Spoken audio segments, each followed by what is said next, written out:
میرا ٹیوٹر مجھ پر فدا ہو گیا۔ بات صرف اتنی تھی کہ جب میں پڑھتی تھی تو کبھی ٹیوٹر کی طرف نہیں دیکھتی تھی۔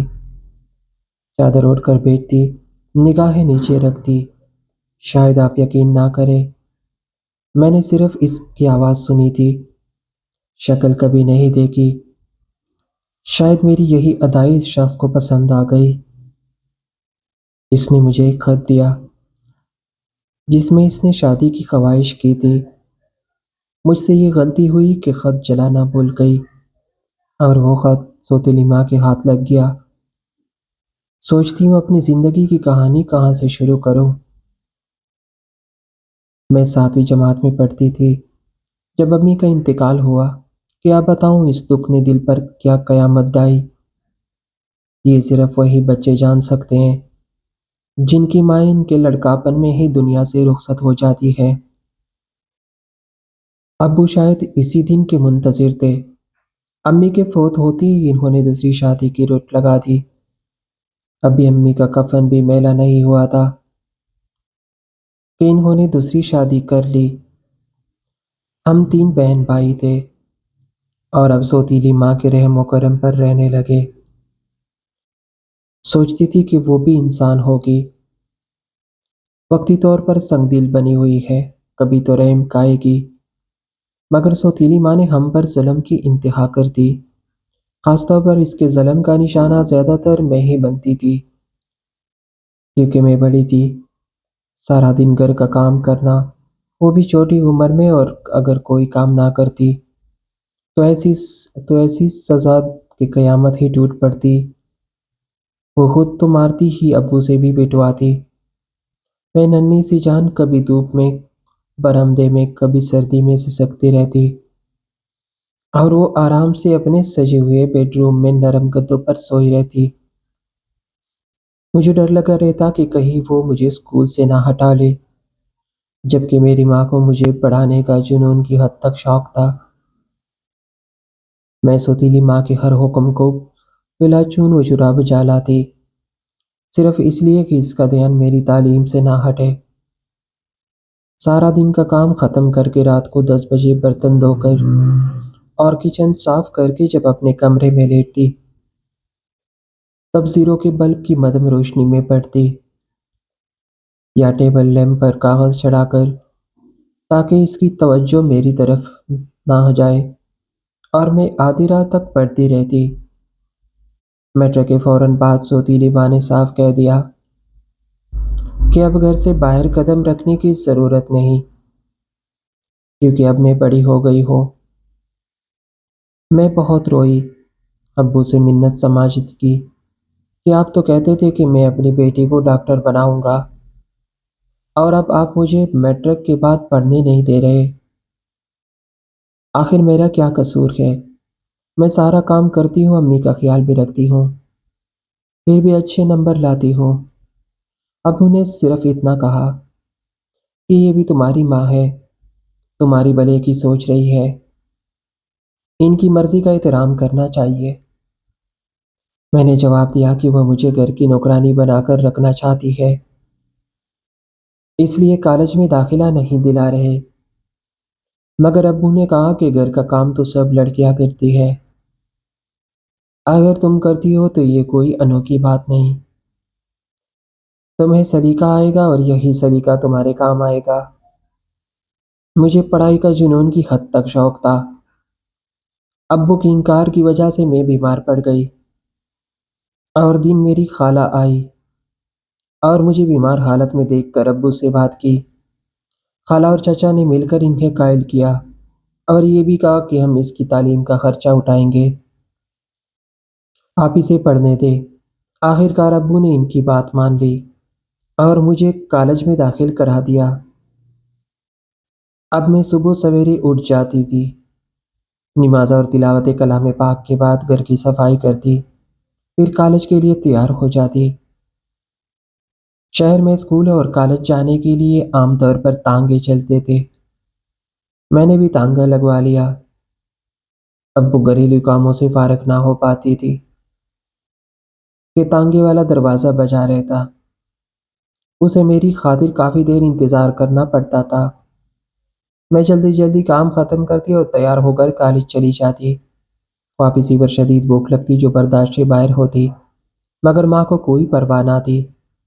کالج سے آ کر میں آٹا گوندتی، روٹیاں پکاتی، مگر ماں سالن دیر سے بناتی، یہاں تک کہ بھوک ختم ہو جاتی۔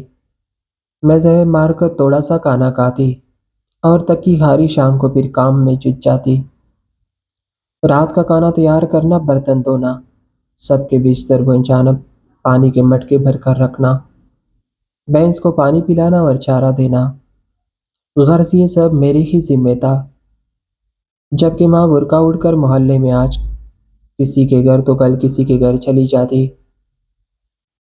اگر ان میں سے کوئی کام بھی رہ جاتا تو کالج سے نکلنے کی دم کیا دیر ملتی۔ رات کو پڑھنے بیٹھتی تو 1-2 بجے جاتے، یوں نیند بھی پوری نہ ہوتی اور صبح پھر تڑکے بیدار ہونا پڑتا۔ مجھے گھر میں سکون نہیں ملتا تھا۔ ہر وقت والدہ اور سوتیلی ماں کا خوف میری جان نکالے رکھتا تھا۔ اگر کسی دن لڑائی ہو جاتی تو میں ہفتہ بھر بھوکی پیاسی نڈال پڑتی تھی۔ حیرت ہوتی تھی کہ کیا دوسری شادی کر کے باپ اتنے بدل جاتے ہیں۔ انہیں میری ذرا بھی پرواہ نہیں تھی۔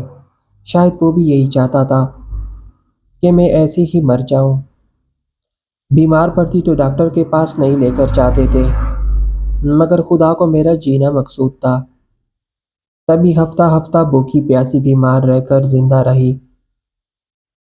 بخار چڑھتا تو مہینے بھر نہ اترتا اور میں اسی حالت میں کام کرتی رہتی، پانی میں ہاتھ ڈلتی، برتن اور فرش دھوتی، مگر کسی کو مجھ پر رحم نہ آتا۔ ان دنوں میں محبت کے دو بولوں کو ترستی تھی۔ کاش میری اپنی ماں ہوتی تو اسے میری پرواہ ضرور ہوتی۔ ان مسلسل پریشانیوں نے مجھے نیم پاگل سا کر دیا اور میں پر گندہ ذہن رہنے لگی، جس کی وجہ سے میری تعلیم پر بھی بڑا اثر پڑا۔ آخر ایک 16-17 سال کی لڑکی کب تک ایسے حالات کا مقابلہ کرتی؟ میں آخر تک گئی۔ کام سے تو مفر نہ تھا، البتہ پڑھائی میں کمی آ گئی۔ جب تک جاتی تو پڑھنے کے لیے بیٹھ ہی نہ پاتی اور گہری نیند سو جاتی، پتہ ہی نہ چلتا کہ کب صبح ہو گئی۔ انٹر میں میری انگلش اور اکنامکس میں ایک کمپارٹمنٹ آ گئی۔ میں بہت روئی۔ چچا نے کہا رونا مت، میں تمہیں ٹیوٹر رکھ دیتا ہوں تاکہ تمہارا سال ضائع نہ ہو۔ پتہ نہیں والد صاحب کو کیسے رحم آ گیا۔ چچا نے ایک ٹیوٹر کا انتظام کر دیا اور والد صاحب نے کوئی اعتراض نہ کیا۔ ایک ماہ تو آرام سے گزر گیا، مگر دوسرے ماہ ٹیوٹر نے مجھے ایک چھوٹا سا رکا لکھا جس میں میری شرافت کی تعریف کی گئی تھی۔ لکھا تھا کہ اتنی اچھی اور شریف لڑکی میں نے کبھی نہیں دیکھی۔ تمہارے والدین کتنے خوش نصیب ہیں کہ تم جیسی لڑکی ان کے گھر پیدا ہوئی۔ بات صرف اتنی تھی کہ جب میں پڑھتی تو کبھی ٹیوٹر کی طرف نہیں دیکھتی تھی، چادر اڑ کر بیٹھتی، نگاہیں نیچے رکھتی۔ شاید آپ یقین نہ کریں، میں نے صرف اس کی آواز سنی تھی، شکل کبھی نہیں دیکھی۔ شاید میری یہی ادائیں اس شخص کو پسند آ گئی۔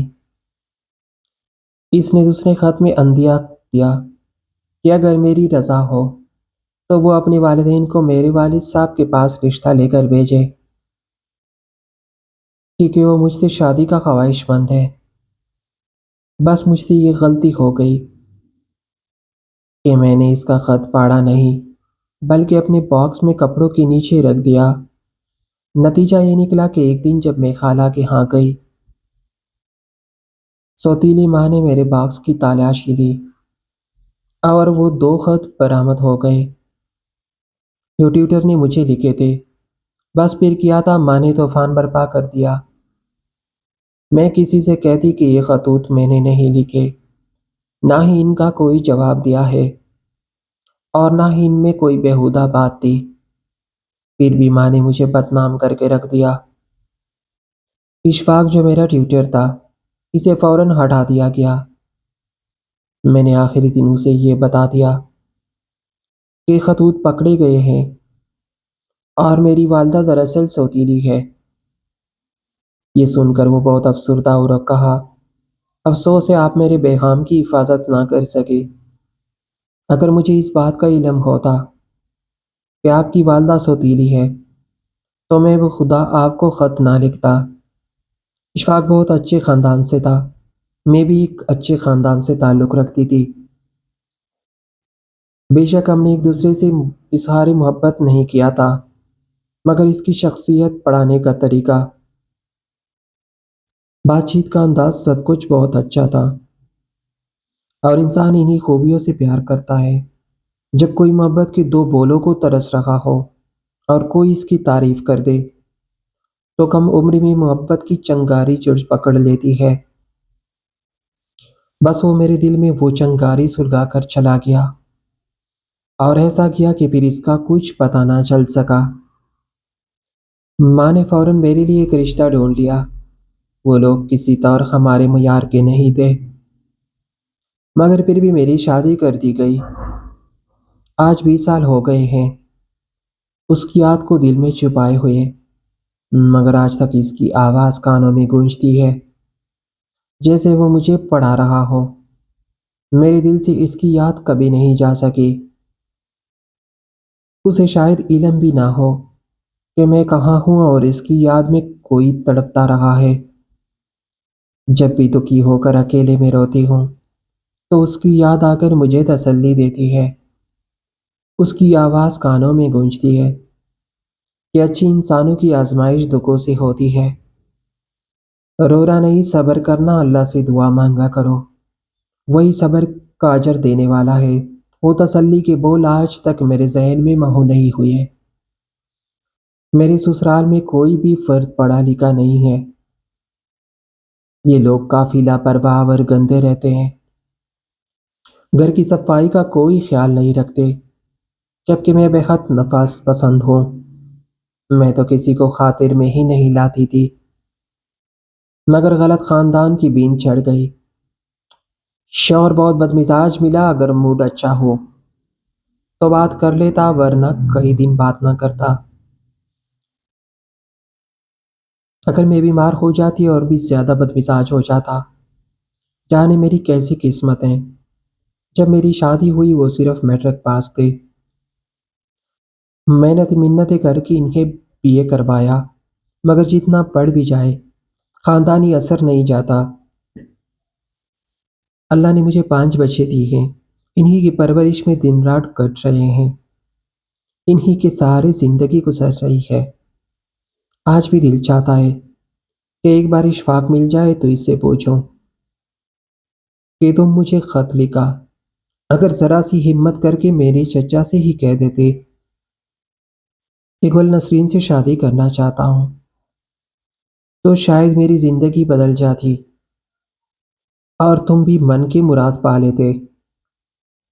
اب تو یقین ہے کہ اگر کبھی وہ زندگی میں کہیں مل بھی جائے تو میں اسے پہچان نہ سکوں گی۔ اس کی مشکل وہ صورت کبھی آنکھوں میں محفوظ نہ ہو سکی۔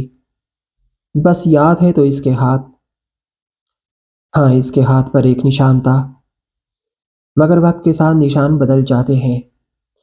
خدا کرے وہ جہاں بھی خوش رہے اور کبھی مجھے نہ ملے، کیونکہ اگر مل بھی جائے تو کیا، اور نہ ملے تب بھی کیا، میرے دامن میں اس کے لیے کچھ نہیں، بس یادوں کے سوا۔ اگر کسی کو یاد رکھنا گناہ ہے تو ہاں میں گنہگار ہوں، خدا مجھے معاف کرے، مگر دل اور روح کے معاملات جسمانی معاملات سے مختلف ہوتے ہیں۔ کچھ چیزیں ایسی ہوتی ہیں جو مرتے دم تک ساتھ رہتی ہے، اور انسان کا ان پر کوئی اختیار نہیں ہوتا۔ دوستو اگر آپ کو یہ ناول پسند آئی ہے تو میرے چینل کو سبسکرائب کریں اور لائک کریں۔